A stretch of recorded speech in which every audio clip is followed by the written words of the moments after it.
नमस्कार, भारत लाइव देख रहे हैं आप। और मेरे बगल में जो शख्स हैं ये किसी परिचय के मोहताज नहीं है। भारत लाइव पे कई बार आप लोगों ने इनसे बिहार की राजनीति का वो पहलू जाना होगा जो अब तक अनछुआ था। एक बार फिर से इनकी उपस्थिति स्टूडियो में है और यहाँ से हम बिहार की राजनीति का एक बार फिर से जो उधेड़ बुन चल रहा है, उठापटक चल रहा है, हम उस पर बात करेंगे। हम बात करेंगे कि चिराग पासवान की आगे वाली रणनीति क्या होगी, कोहनी में क्या होगा। जदयू जो भीतर ही भीतर सब कुछ ठीक होने की बात कर रही है वो काफी उद्वेलित हो रही है। मुख्यमंत्री नीतीश कुमार ने पाला बदला है, उसके बाद क्या होगा। उनके बहुत करीबी रहे हैं इसलिए उनके बहुत अधिक बातों को जानते भी हैं।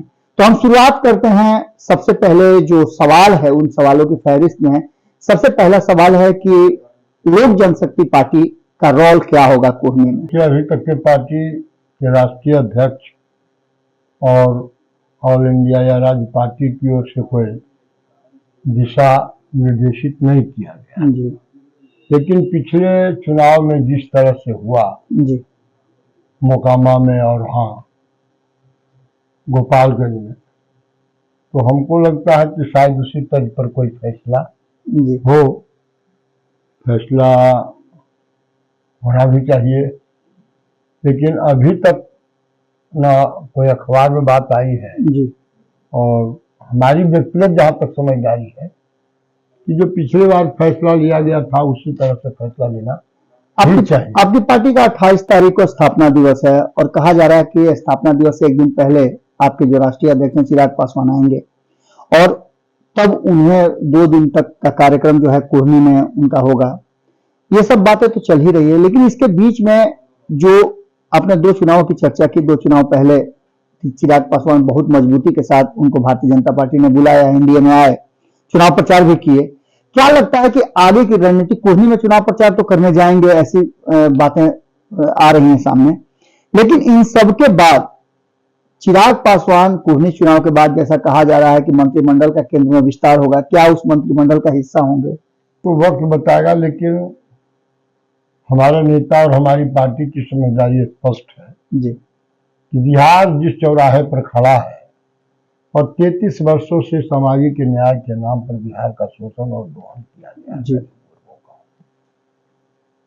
हमको लगता है कि लालू मॉडल और नीतीश मॉडल चूंकि फेल कर गया है जी, इसलिए अब एक नए मॉडल की आवश्यकता है इस बिहार को नया बिहार बनाने के लिए जी और वह मॉडल सिर्फ और सिर्फ चिराग मॉडल ही बचता है जी।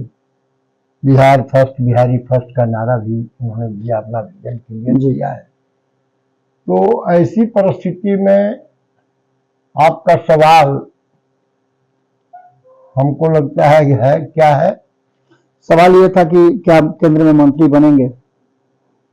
उसमें हमारी अपनी सोच है कि अगर मौका मिलता है तो हमारी व्यक्तिगत राय है जी कि निश्चित तौर पर उस मौका का बिहार के हित में, जनहित में जी लाभ उठाना चाहिए और पार्टी के संगठन को बनाने में भी उससे मजबूती मिलेगी। सत्य जी। बात हम जो समझते हैं जी कि हमारे आदरणीय नेता चिराग पासवान जी की भी समझदारी है जी कि बिहार की माटी के कोख से हम पैदा लिए हैं और बिहार आज अनाथ जैसा लगता है जी। चहुओं संकटों का बादल है, विकास कोसों दूर है, भ्रष्टाचार में बिहार समाता चला जा रहा है। फिर से 94 की पहली स्थिति बहाल होने वाली है। कल तक जो जिनके बारे में नीतीश जी का ओपिनियन, मुख्यमंत्री जी का ओपिनियन, जदयू का ओपिनियन बहुत खराब था, आज अचानक बदल गया है, उन्हीं को सिरमौर पहनाना चाहते हैं। ऐसे वक्त में निश्चित तौर पर बिहार की सेवा की आवश्यकता है और चिराग पासवान जो जात पात से ऊपर उठकर, धर्म से ऊपर उठकर सभी संवर्गों, सभी जात धर्म के लोगों की सेवा करने की हिमायती है, तो हमको लगता है उनको यहाँ के लिए लगना चाहिए। इसलिए मूल प्रश्न है कि आखिर राजनीति का दिशा क्या होगा। और जाहिर बात है भाजपा बड़ी पार्टी है, घटक का सबसे मुख्य घटक है कि बड़ी घटक है, उनकी जिम्मेदारी ज्यादा है।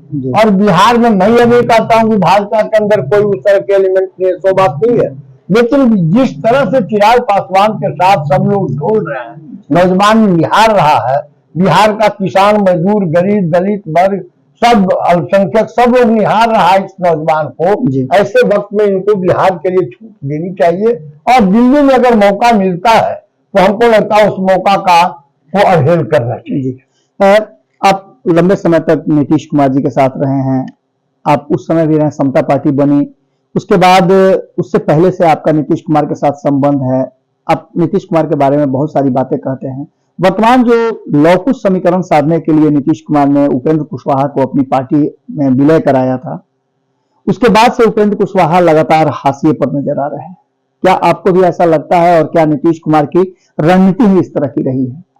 नहीं, नीतीश राहुल की नीति भी वैसा है जी, रणनीति भी वैसा है, लेकिन उपेंद्र कुशवाहा जी भी हमको लगता है कि चोचो का मुरब्बा बन गया है। कभी कहाँ कभी कहाँ कभी कहाँ, कभी इस डाल पर कभी उस डाल पर। इतना बड़ा नेता को जो राज्य में शिक्षा, ऑल इंडिया में शिक्षा मंत्री थे, शिक्षा मंत्रालय में रहते हुए क्या क्या अनाप शनाप बकते थे, क्या पर्पज था बिहार का मुख्यमंत्री बनना, फिर अचानक आकर नीतीश बाबू के शरण में जाना। और आज के तारीख में हमको ऐसा लगता है बड़े व्यापक रूप से चर्चा है कि जैसे ही मर्ज करेगा, जनवरी में जो मर्जर की बात हो रही है जदयू और राजद का, अगर मर्ज होगा तो उपेंद्र कुशवाहा यहाँ दिखने वाले नहीं है। संभावना है कि हो सकता है वो फिर से अपना पाला बदले और पाला एनडीए की ओर फिर से वो रास्ता अपना तय करे। तो ऐसे वक्त में उपेंद्र कुशवाहा को लाकर लव कुश का साधना चाहते हैं और साधेंगे। सच्चाई है कि पूर्वी को भी हमने एकताबद्ध किया था जिसमें धानुक समाज को जोड़ा था, बच्चा गमेला को समाजवाद जसवारी तो था ही, धानुक अति पिछड़ा में था, उसको हमने कुर्मी का करके जोड़ा था। फिर बाद में चलकर लव कुश कन्वेंशन हमने किया था, 7,000 लोग आए थे उसमें और एक राय करके हुआ था कि परिवार को बड़ा करना चाहिए। हम लोग एक तरह के लोग हैं, सम्राट अशोक बुद्ध से लेकर के सरदार वल्लभ भाई पटेल तक, पति साहू जी महाराज और शिवाजी, जितने लोग हैं, चाहे जागदे बाबू हो, ये तमाम लोग एक वंश के लोग थे, एक तरह के नेचर के लोग थे, एक सिद्धांत पर बिहार और देश को गढ़ने की बात सोचते थे। इसलिए हम लोगों ने लव कुश किया। लव कुश को वास्तव में राजा रामचंद्र का बेटा का नाम इस नियत से हमने नहीं बनाया था, यह सब भी हमने ईजाद किया था। लव कुश के नाम पर खगड़िया में दर्जनों शादी रचाया था, पूरे बिहार के अंदर बेटी रोटी का रिश्ता बना करके लव कुश को मजबूत किया था।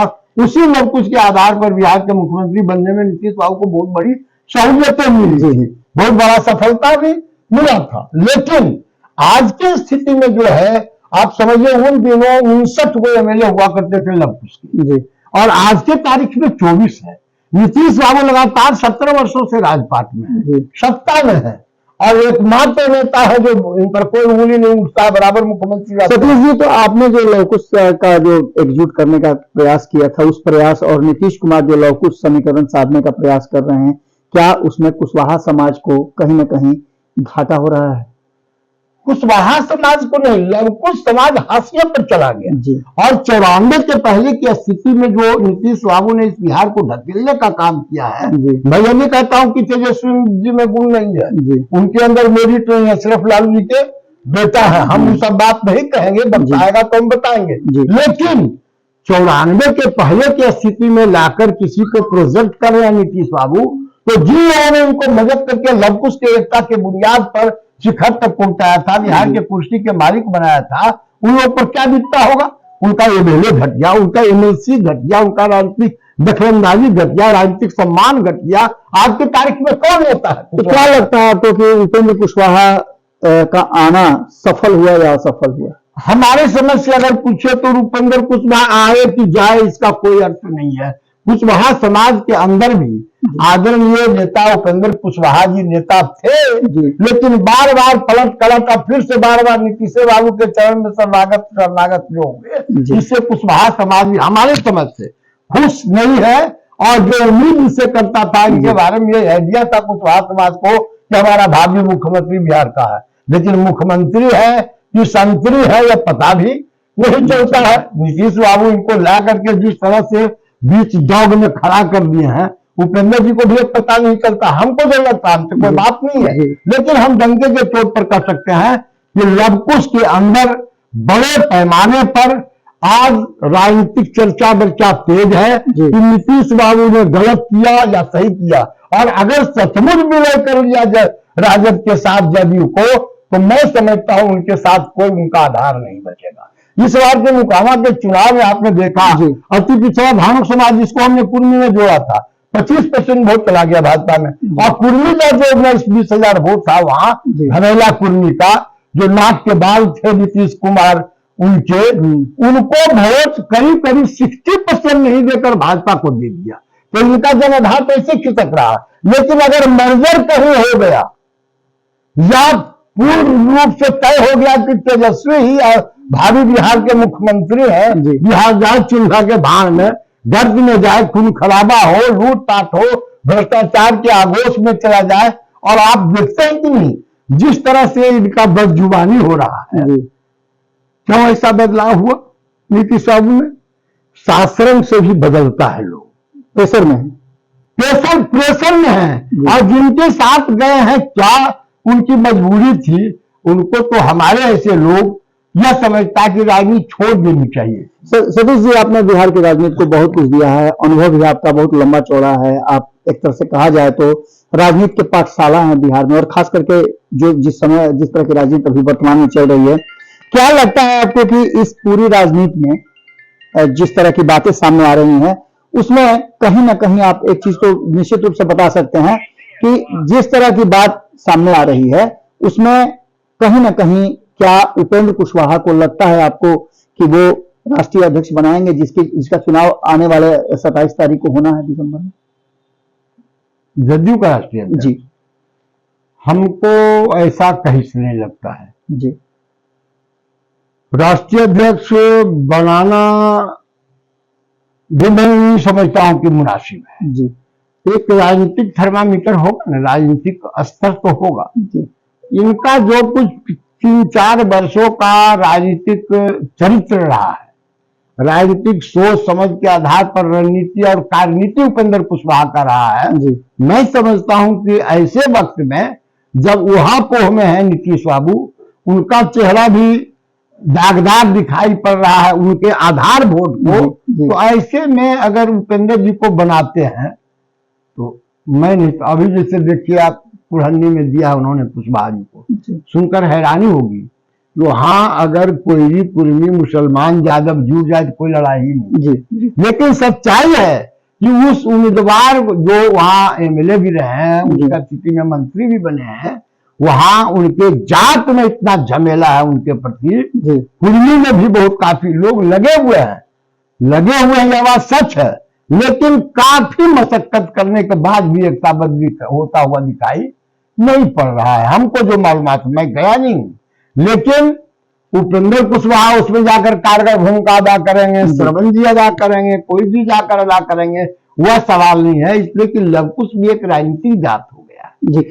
मेरा अंतिम सवाल होगा, लवकुश समीकरण को साधते साधते क्या नीतीश कुमार जी अपनी राजनीतिक दिशा से भटक गए हैं? बिल्कुल 100% भटक गए हैं। इसलिए कि जिस आधार वोट पर उन्होंने अपने को स्थापित किया, और पूरे बिहार का पहले भी नेता थे, वो 94 पहले नेता थे पटना के, पटना जिला के हो सकते थे, नालंदा जिला के भी नहीं थे, लेकिन जिस आधार वोट ने उनको सूबे बिहार का नेता, एकमात्र नेता बनाया, कोई विकल्प उनका नहीं दिखाई पड़ता था। जाहिर बात है इनकी गलत नीतियों के चलते, गलत आचरण के चलते, गलत बोली के चलते, आजकल तुम ताम जिस दैट बच्चा अच्छा खच्चा क्या कहते हैं, उनको ये नहीं समझ में बात आती है कि राष्ट्रीय अध्यक्ष चिराग पासवान है, उनको ये नहीं समझ में आती है कि तेजस्वी प्रसाद विरोधी दल के नेता हैं, उनको ये नहीं समझ में बात आती है कि विजय जी स्पीकर हैं, हाउस के मालिक हैं,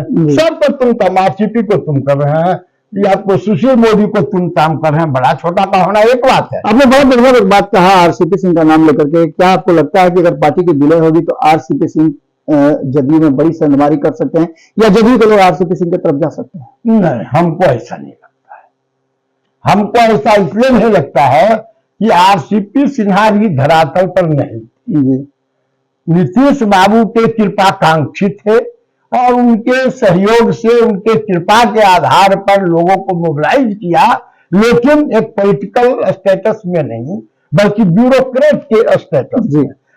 only due to this reason आदरणीय आरसीपी सिन्हा को जितना मौका मिला और जितने और अवधि में मौका मिला, हमको लगता है कि उसका बेजा इस्तेमाल उन्होंने किया और आज के तारीख में खाली हाथ दौड़ रहे हैं। तो विनय से नाराज लोग आखिर कहां जाएंगे? विनय से परिस्थिति पैदा होगा जी।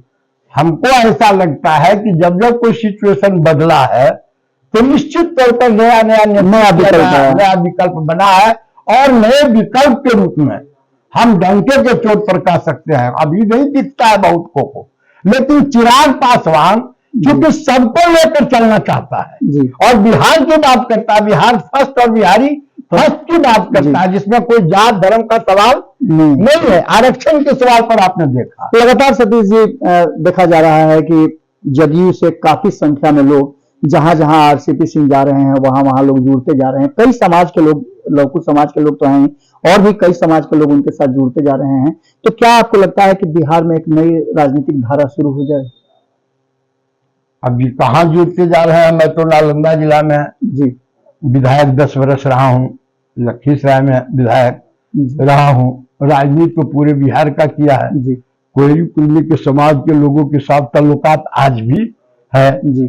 कुछ एकता मंच बनाकर 2 वर्ष पहले तक हम पूरे बिहार का दौरा कर रहे थे। मैं बात करता हूं, अगर आपको मौका मिले जदयू के लोग जो नाराज हैं अपने साथ जोड़ने का, तो उसके लिए आप प्रयास करेंगे? हाँ, बिल्कुल प्रयास करेंगे। और मैं आपको कहना चाहता हूं, मैं इसी के लिए गया हूं जी कि हमारे लोग अगर उपेक्षित होंगे जी तो हम अपने आदरणीय नेता चिराग पासवान से कहेंगे कि ये लोग भी आपके विचारधारा के साथ हैं, क्योंकि जात पात की राजनीति बहुत काफी गंभीर मसला है अपने यहाँ और उसी आधार पर करते हैं, इसलिए लोग थे। लेकिन कुर्मी कोयरी धानुक समाज हर वक्त समाजवादी चिंतन का रहा है, बहुजन समाज के साथ रहा है, इसलिए आप अगर बढ़ेंगे तो ये लोग आपके साथ कंधा से कंधा मिलाकर चलेंगे। और हम अपने समाज के लोगों को भी कहेंगे कि घबराने की आवश्यकता नहीं है, सतीश कुमार अभी जिंदा है और उसका नेता आदरणीय चिराग पासवान जिंदा दिल है, इसलिए आप घबराए नहीं, आइए जुड़िए और बिहार के तकदीर के साथ साथ अपना भविष्य, अपने बाल बच्चों का भविष्य बदलिए। तो सतीश कुमार जी को आपने सुना, बड़ी बेबाकी से अपनी बात रखते हैं। राजनीति के कई ऐसे उतार चढ़ाव देखे हैं, मौसम बदलते हुए देखा है। अब आगे की रणनीति और राजनीति जो है वो जात पात से ऊपर उठ करके एक सब समाज की राजनीति करने की इच्छा इनकी है और इसके लिए वो लगातार जो बातें रखे वो आपने सुना ही। अगर आप इनके विचारों से इत्तेफाक रखते हैं तो कमेंट में जरूर बताइएगा और इनसे अगर और कुछ जानना चाहते हैं और किसी विषय पर चर्चा करना चाहते हैं तो कमेंट बॉक्स में जरूर लिखिएगा, हम फिर इनको आमंत्रित करेंगे। बहुत बहुत धन्यवाद, नमस्कार।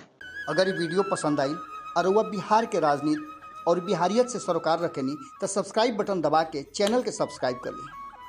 ओजे एगो घंटी बा, ओकरा बटन दबा देला से कुल सटीक और मारक खबर रुआ मुफ्त में मिल जाई। अगर रुआ पत्रकारिता के हमनी के नया प्रयोग में सहयोग कर चाहतानी तो ज्वाइन बटन दबा दी। पेटीएम नंबर नोट कर ली 9386816700। धन्यवाद।